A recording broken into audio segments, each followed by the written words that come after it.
اللي حابب يا جماعة يجرب التسترات يبعتلي على الواتساب، او اللي حابب ياخد بالجملة. الاطباق ديت انا ببيعها بالجملة، اللي عايز يبدأ مشروع منزلي ويبدأ يعبي ويحط ويبيع. لو حد عايز يجرب بتكلفة منخفضة جدا انه يبدأ مشروع من البيت، ممكن ياخد مثلا الخمريات ديت كمادة خام جاهزة بالريحة باللون بكل حاجة، اللهم بس انت بتاخدها وبتعبي في العبوات. اوكي يلا نضيف 100 جرام الجداد.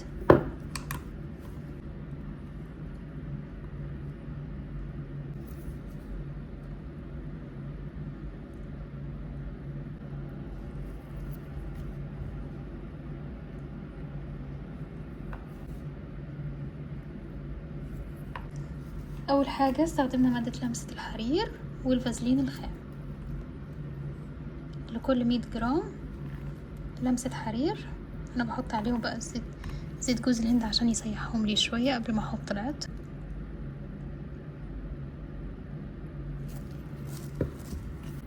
كده انا ابتديت بخلط المخمرية ولمسة الحرير قبل ما اضيف الزيت العطري. يلا تفتكروا هنشتغل على زيت ايه المرة دي؟ الدور على سوفاج ده رجالي، نحط 25 جرام زي ما اتفقنا. ريحة سوفاج رجالية، فمعنى كده ان الخمرية دي هتكون للرجالة. يا جماعة انا بحب اشتغل بتركيز عالي، بحب الريحة تكون فواحة، بحب الريحة تكون كده يعني مفحفحة. انا بحب الريحة تكون مفحفحة، فعشان كده انا بستخدم الزيوت تركيز عالي الصراحة، ما بستخسرش ما بحبش ان انا ابخل بالزيوت العطرية عشان الحاجة تبقى فواحة وجميلة. يلا نبدأ نقلب خمرية سوفاج. الريحة رجالية صرف. اللي بيحب روايح سوفاج من ديور، شوية شوية لحد ما يتجانس القوام مع بعضه، شوية شوية، ما تستعجلوش عليها ابدا. هو الصح، الترتيب الصح ان انا احط لمسة الحرير والفازلين معاهم الزيت العطري، بعدها نقوم حاطين زيت جوز الهند للتثبيت. شوفوا بدأ يجمد ازاي، بس انتم زي ما قلت لكم لازم تصبروا على ريحة سوفاج يا جماعة، ديور سوفاج والله. يعني الريحة دلوقتي ريحة البيت، كل ما باجي اعمل المخمرية ريحة البيت بتتقلب على حسب الريحة اللي انا بعملها.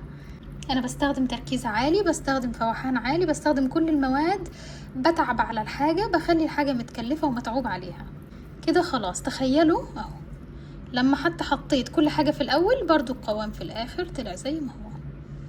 انا بحب القوام الكريمي ده زي الكريمة، شوفوا يجنن. فاحنا هنحط لون ازرق عشان خاطر الريحة بريحة ديور سوفاج، نحاول برضو ما نحطش كتير.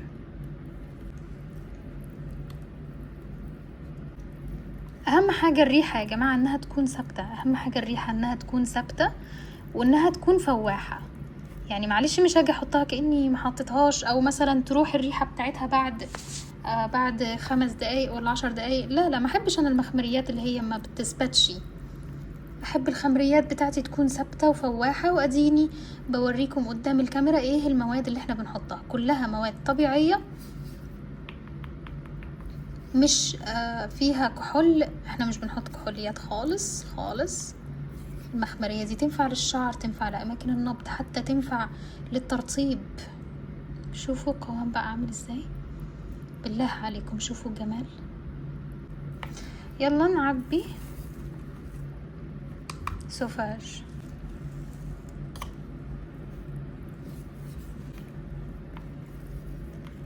سوفاج تن ترارارن تن تن.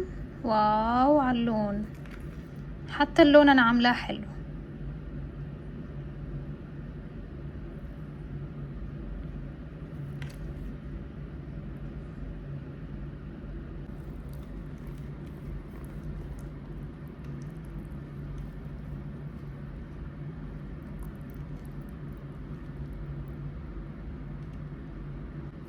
كأنه كيكة، مش عايزة اسيب منه ولا نقطة.